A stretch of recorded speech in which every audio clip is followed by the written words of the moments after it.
and welcome to Luminaire Club for, I believe this one's the April one. I'm a little off track just because we are reshooting this because it was too long last time and YouTube had a hard time uploading it. So I apologize for the inconvenience. You're going to get two Luminaire Clubs in May here.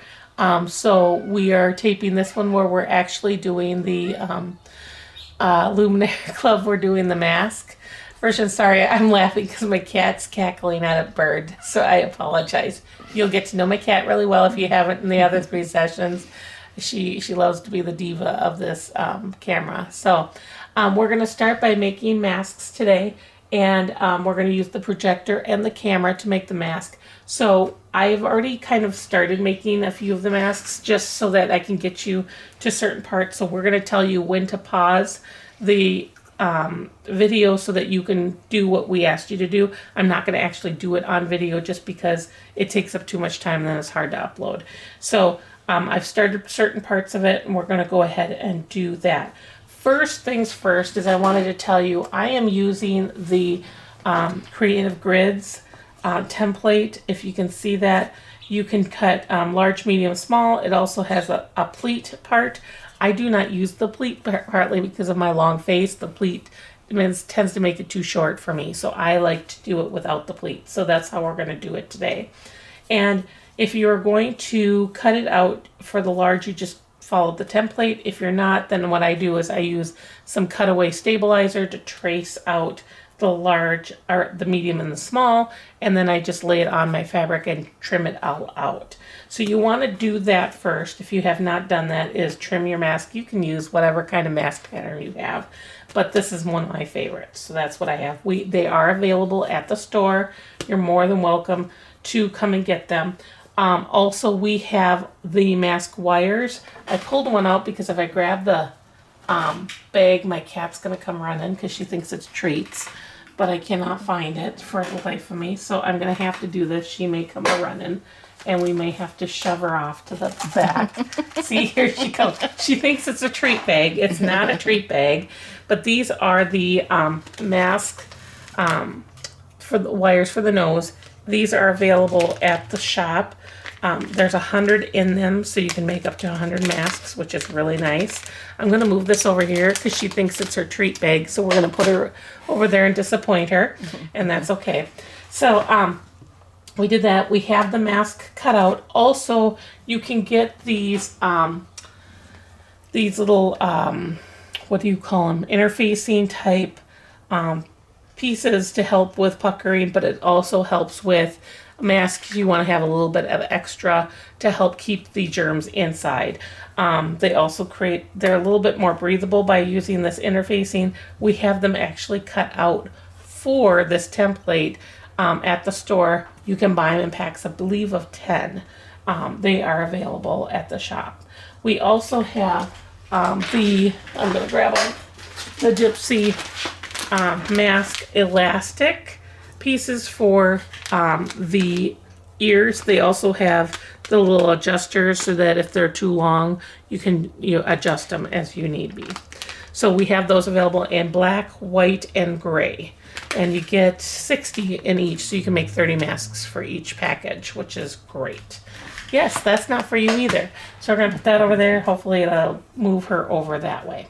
So I've already got the mask cut out. I've got the interfacing underneath there. So what we're going to do is I picked my design that I already want. So as long as you have your design picked and have it up on the screen, what we can do is we can go out of embroidery. We can go into embroidery, excuse me. And this is where you're going to see your projector and your camera. So what I'm first going to do is I'm going to hit the camera because I want it to scan. And I'm going to hit scan. It's going to tell me the frame will move to be scanned. And I'm going to say, okay, not a problem. So we're going to let it scan. And it doesn't need to be straight on the mat. I am using, I almost forgot, a sticky tearaway stabilizer. That means that I can pretty much lay my garment right on there. But I am going to baste it down. So because I do have that interfacing on there, it's not a fusible interfacing. So it's just kind of laying on there. So first, my design comes up, and what I want to do is I want to move my design where I want to have Mickey, where I think I want to have Mickey. So I can either just hit the move button, or I can go and hit the rotate, where you're going to have the move buttons here and the rotating. And I'm just going to move it to where I think I want it. And it's actually going to move the design as I'm doing that, okay? I can also rotate it a little bit if I want. If I want them to be out, or I can rotate them a lot. I can rotate them even more, but I'm not going to do that. And then once I'm like, I think that's where I want them, or you're not sure if that's what you want, then I'm going to hit the little triangle button. So it looks like a projector looking down. I'm going to hit that button first. And I'm going to give it a second. And you're going to notice that there's a red box around there. It's hard to see because I have a red garment in there. But there's a red box here.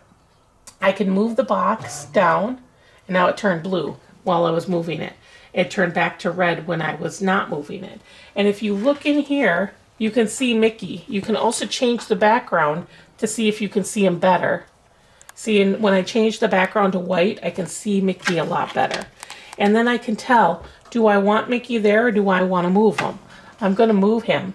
And I can move him while the projector's on, so I can see exactly, is that where I want to have him? And it's just going to it's going to have a little like hesitation, like just wait a second, I'm moving him. And I'm like, okay, I'm moving him over more because that's where I want to have him. But I think what I'm going to do is I'm going to rotate him a little bit more this way.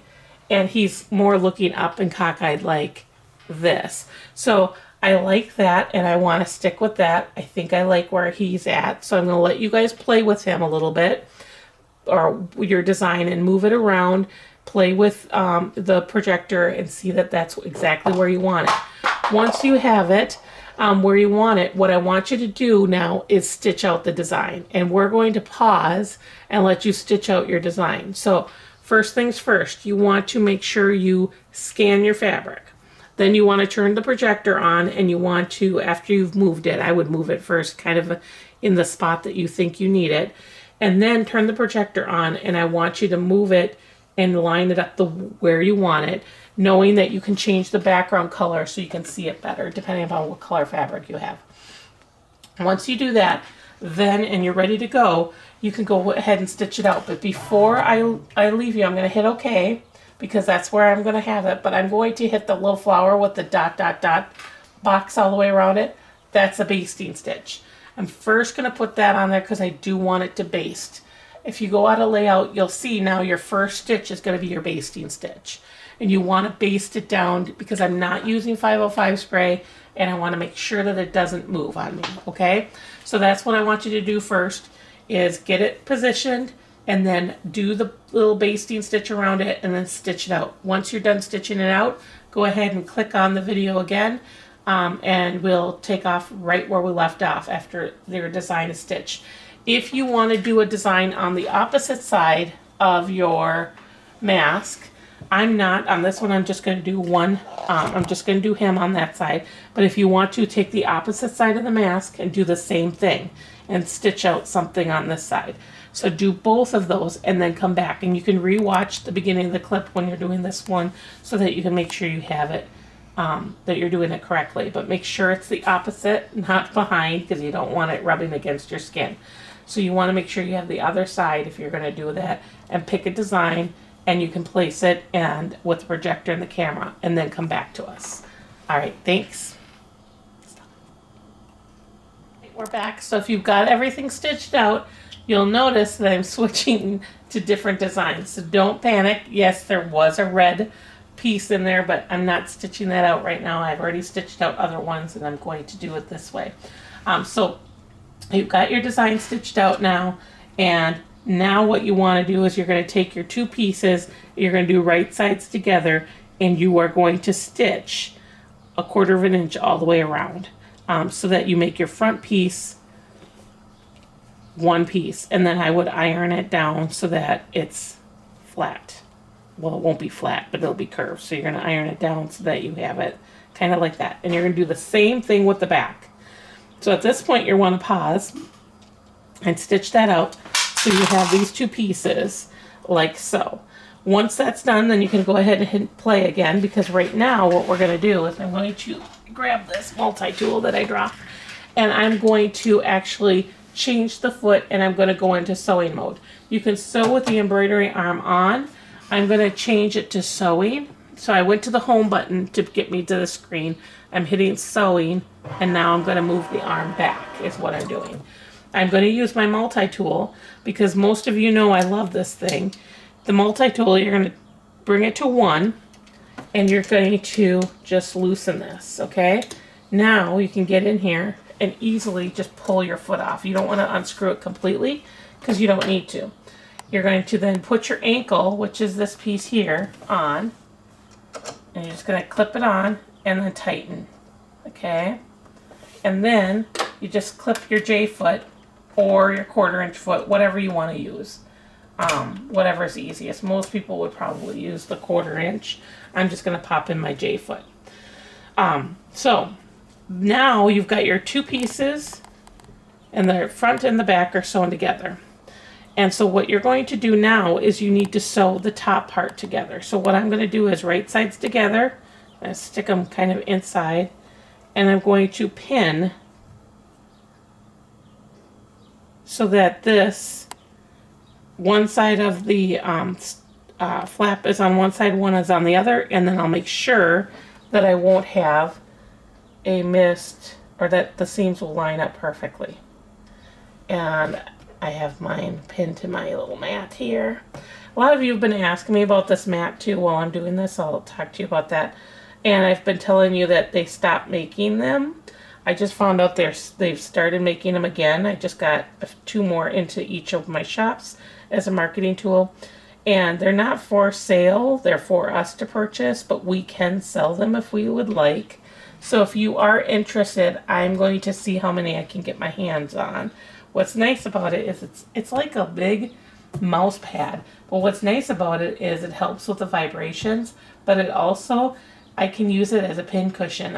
Put my pins in there. It's just so much easier to get them in and out.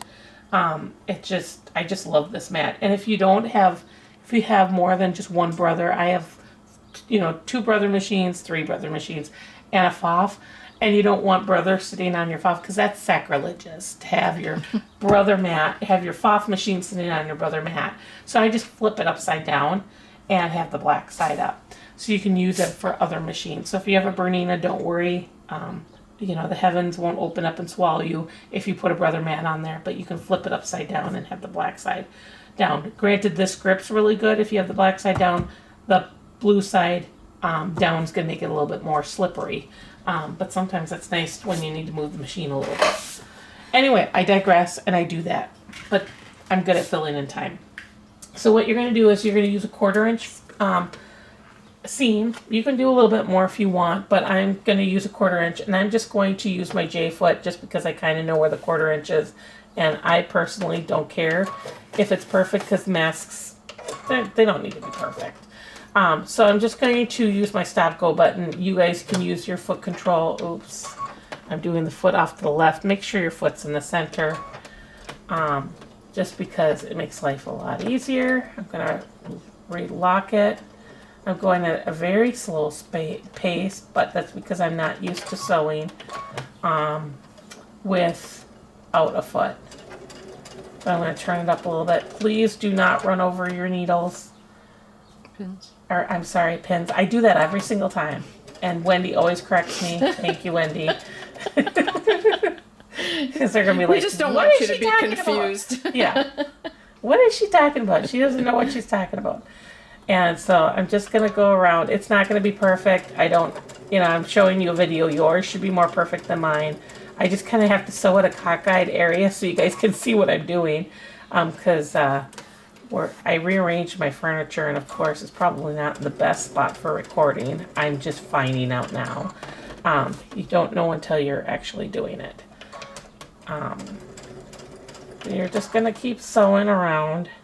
I didn't pin these together, and I need to pin these together, but I'm eyeballing it.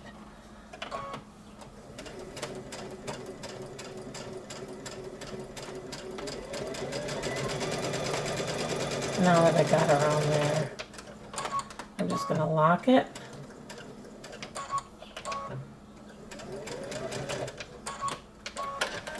Okay, and you can also set your reverse and your lock or your cutter right there so you don't have to do all the fiddling that I did. Now that I've got that done, I'm going to press so that it's just easier to press and make sure that everything is lined up, or at least flat. It's just always easier to have it pressed. So what I want you to do is now take your piece and press it. And I'm not going to do that because I already have a sample done. And the reason why I'm having you press it is because it just forms a little bit better when you're doing the next step, which is the hardest step to do. And I'm going to show you on my next piece. So if you are doing that, go ahead and pause it for a second and then come back and hit play and we will show you the next step. So the next step is you're going to be putting this metal piece in between here. Okay, what I did was I actually took my piece, and Miss Marie is going to be my Vanna White here. I'm staring at it with your little eye boogers. Your eye boogers are terrible. Yes. Oh, terrible. Oop, I got that on my machine. I shouldn't do that on camera, but they drive me nuts. So anyway, I'm going to flip it back open, and I'm going to take the sticker off. There's a sticker in there. And I'm going to lay that kind of underneath the seam and form it kind of the way I want to have it formed, but it's actually going to be the opposite direction. But the reason why I have the sticker down on this side is because I want to have the curved side up, and you want to have that on this side. So when I flip it over, it's already stuck down on there. Now you can just kind of adjust and get it right up to that seam. So I'm going to show you on this one here. You want to get it right up to the seam here, and so that it's all stuck down now, but you do want to stitch it down. You want to be careful not to stitch on it because you don't want to break a needle. Now, your machine might go through it just fine, but if it does hit the stitch over the metal piece, because it's a soft metal, make sure you change your needle then afterwards. But go ahead and stitch down and kind of lock your stitch, and then come around, and then just go ahead and stitch all the way following that metal piece. And just kind of, you can put a pin in there just so you know where it is. Pull it out before you run over it, and then just keep stitching until you get to the end, and then do another stitch here. And the reason why I do that is when you wash it, then this will not move out of place if you should lose the stickiness behind it, which you will eventually. So just by stitching a top stitch on there, just get a stitch that, or a color that will match your mask so you can't even barely see it, and then just stitch it down. So what I want you to do is do that. You're going to have to fiddle with it a little bit and sew slowly. You do not want to stitch over the metal piece, but that will help with any if you're wearing glasses, it'll help with the fogging, and it just helps to keep it right over your nose. So you're going to do that. Once you're done with that, then go ahead and turn me back on, and I will go ahead and show you the next step. So now that you've done that part, what we're going to do is your piece is going to look like this. So you have it right sides out. You're going to go back to doing right sides together and flip it back, okay? And then just bend your metal piece back. Now what you're going to do is you're going to sew the bottom piece. So I'm going to line these two pieces up, ensuring that my seams are opposite, because you don't want to have all that bulk. And then you're going to pin it together.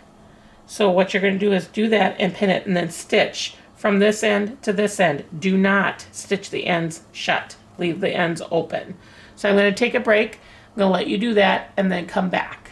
So you can go ahead and stop it for a second. Now that I've stitched my 1/4 inch all the way to the bottom, on the bottom, I'm going to now turn it over and do right sides together. So you're just going to shove everything through. You're going to do right sides together. Or I'm sorry, wrong sides together is what you're turning it out to be. And you hear in the background, Wendy, who's taping, is also distracting the cat. She likes to lay in my machine by giving her treats. So if you hear that, that's what's going on. And then once you have your mask out, like so, look at Minnie, isn't she cute? What you're going to do is you're going to take and press. So what I'm going to do is I'm going to press it, and then I'm going to also press it underneath, like so. So I'm going to have Wendy follow me over to the iron after I drop everything on the floor. And then I'm going to first just press it so that I can keep it flat. Do it this way because it'll be easier for you to see. Just press it flat. You might want to press the bottom too, but make sure with embroidery that you use, if you're going to press directly on the embroidery design, you want to use a pressing sheet to do that. But you want to just definitely press the seam that you just did and make sure that that's nice and flat. My iron's going to get hot here soon. So if you press it flat, I'm doing it really quick, so not the best, but just to show you. You guys take your time, do it slowly, and because it'll make it so much easier when you're doing everything. You can also stick that in like so, and then bring that out and flatten it.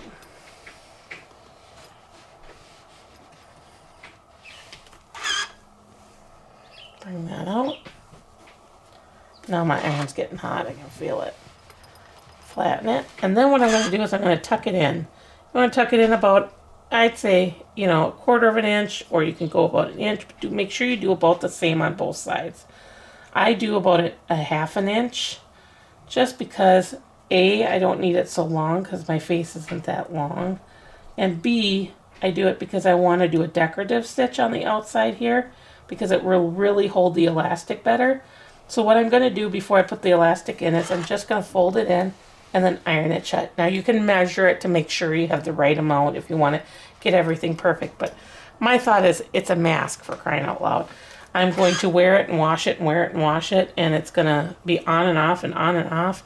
So I'm not really picky on how it looks. You'll notice too my sides are a little bit different because when you do an embroidery design, what's going to happen is it's going to kind of pull the fabric in, but your back doesn't have any embroidery. So it's going to be off just a little bit. You can cut it down if you want, or me, I just leave it. And then I'm just going to stick it in, roll it back out a little bit, and you are in that case. Not you guys, I'm talking about my cat. And I'm just going to flatten it shut with the iron. So now what I'm going to do is I'm going to, now that I have that tucked underneath, I'm going to go back over here and I'm grabbing my tabs, or my elastic. I grabbed a white one because it matches what I'm doing and it's easier for you guys to see. I'm going to just tuck it in, and I want to put it in at least about a 1/2 inch and make sure that they're not twisted or anything. And first what I'm going to do is I'm going to use a pin, and I'm going to pin it in there. Now you'll notice I'm using these pins. A lot of you probably have been asking about them too. And they are, actually I get them from Moda, and they are called, what are they called? Taylor Seville. Taylor Seville pins. And you can put them wherever. If you want them all the way up, you can. You can put them more narrow if you want. Wherever you want to put them, but you want to kind of put them in the same spot as where you have the other side. So that's why I just kind of go like this and match it up. So then I'm going to grab my next one. And I know I have it right about there. So I'm going to move it out of the way. And just, you can do all the measuring and stuff, but my thought is, it doesn't need to be perfect. It's just a mask. But if you guys want it to be perfect, you go right ahead and do that. So then I kind of bring it back over here, make sure it lines up about right. Stick my finger where I'm going to stick the other one. Grab another one of my fancy pens. They just grip better. I have arthritis and I love them because I can just grip onto them better and I don't drop them as often as I drop the other ones. Plus you can find them, which is nice when you do drop them. So let's stick that in there, and I'm going to pin it. Now what I'm going to do is I'm not going to do just a regular straight stitch. I'm going to put in a decorative or variegated thread, And I'm going to pick a decorative stitch because I want to make it fancy schmancy. Not that it matters because you probably won't see it very much, but if you have a solid black color, wouldn't that look nice with having a decorative stitch on the side and doing a decorative stitch? Now with the Brother machines, with the Luminaire machine, you can go into character decorative, hit OK, and you can page over, and looky here. I did a Disney design. Now I might want to do a Disney top stitch on there. And instead of doing, like on this, I'm going to do a Disney top stitch over there to hold that shut. This one, well, I could do, let me see what that one looks like. I'm going to do that one. And it's telling me the end foot. I don't have the end foot out, so I'm just going to let it be. And then I can use the J foot. It's just going to stitch better with the end foot. But I'm going to just drop the pressure foot. And I'm just going to let it do its thing. But I'm going to start slow because I don't want to run over my needles. But I want to make sure it's going to work because I'm going over thick knit layers too. Actually, I'm going to pick a different. You guys can go ahead and do this. If you're going to do this, put a tearaway stabilizer underneath it. It'll work better, and put the end foot in. But I don't have the end foot out, so I'm going to pick a different decorative stitch that's going to be easier to use for me. But you guys are more than welcome to just use a tearaway stabilizer underneath the bottom, and then you can just rip it away when it's done. And we're going to talk about stabilizers in our next session, so you may want to stop before you do this and watch that first and then come back to it. I'm going to go back into utility stitches, and I'm going to go into here. I like this stitch. That's one of my favorites. So I'm going to just hit the cutter, and I'm going to change my mind, which is our prerogative with sewing. And so what I'm going to do is I'm going to hit the go button, and I'm just going to start slow, but I'm going to pull that out because the foot has that underneath there. And now that it's sewing, I'm going to just turn it up. And you can follow the edge of the fabric with the foot, or you can go out a little bit farther. I'm going out a little bit farther just because I know my elastic's out farther, so I want to make sure it catches it. And once I get that elastic under that foot, I'm going to pull this out, then pin out. And then when I'm done, I'm just going to hit this button here. Oops, I got to hold it down because I didn't hit and then hit the cutter. Now remember, if you want to make sure it cuts and locks your stitch by just tapping the button, just hit these buttons here, and now it will do that. So I've got my decorative stitch now. It's stitched all the way from the top to the bottom, and it got my elastic. You can feel it. It's got it. I use this stitch like or a decorative stitch when I'm doing binding on Minky and things like that. It just holds the elastic better. I actually did this on my first mask that I made, and I still have yet to have any of the elastic pop out of my masks. So now I'm going to start down here, and I'm going to do the same thing. But it's going to lock my stitch first because I picked it to lock my stitch.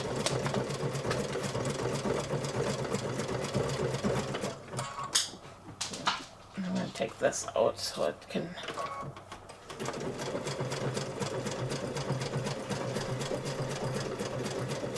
Just let it do its thing.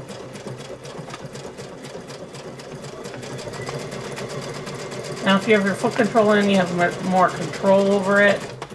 I turned it up, so I'm gonna stop for a second and then drop it. And then when I'm done, I'm just gonna tap my lock button. This button's gonna lock it in the same spot instead of going back 3 and forward 3. And most of the decorative stitches, even if you hit this button, it will still only do the lock stitch. And there I have my decorative stitch, and my elastic's in there nice and tight. Now you can go through and clip any of your stitches, any of your leftover threads, get those all clipped out, and you have your finished mask. So now I can put it on, and I have my Disney mask.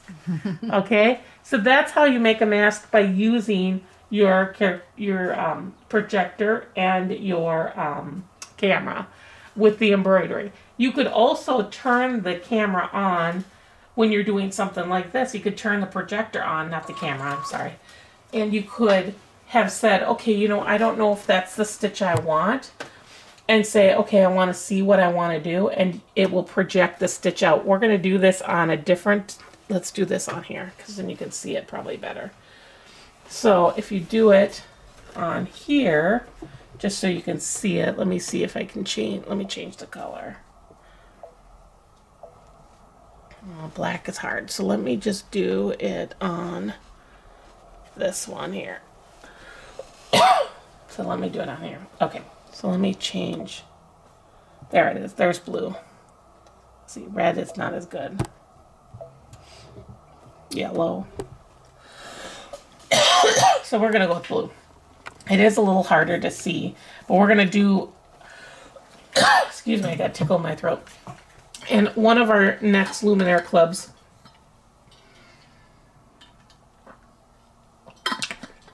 we are going to, excuse me, we are going to use the stylus with the projector with sewing. I apologize. Allergies are getting to me. So we will be playing with this mechanism in one of our next Luminaire clubs. Probably in the next month or two.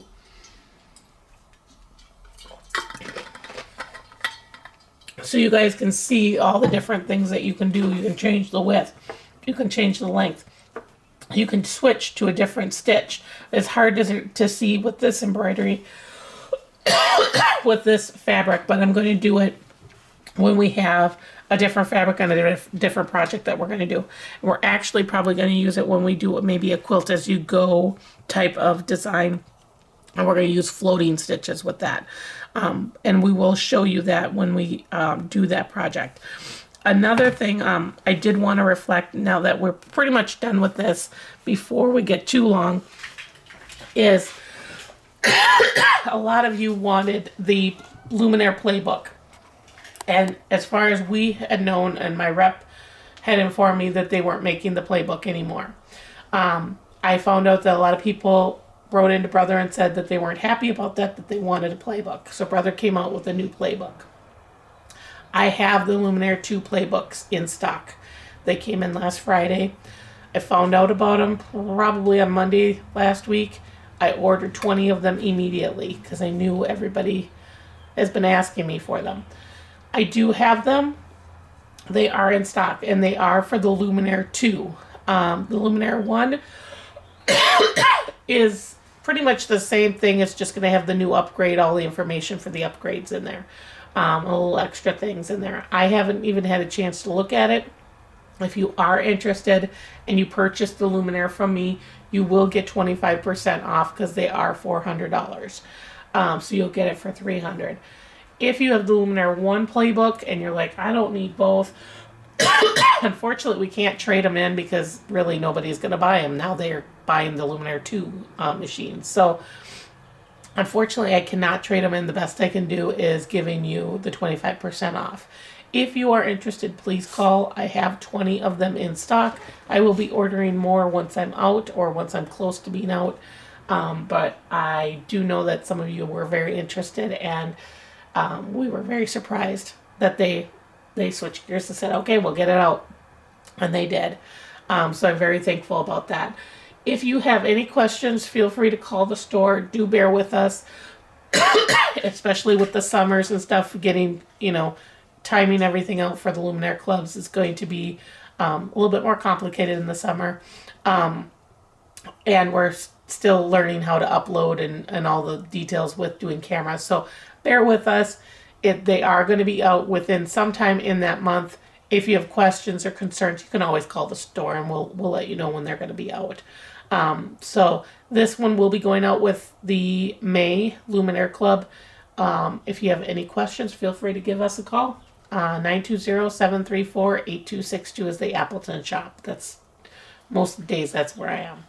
So call if you have anything. Again, thank you, and we will see you in the next one.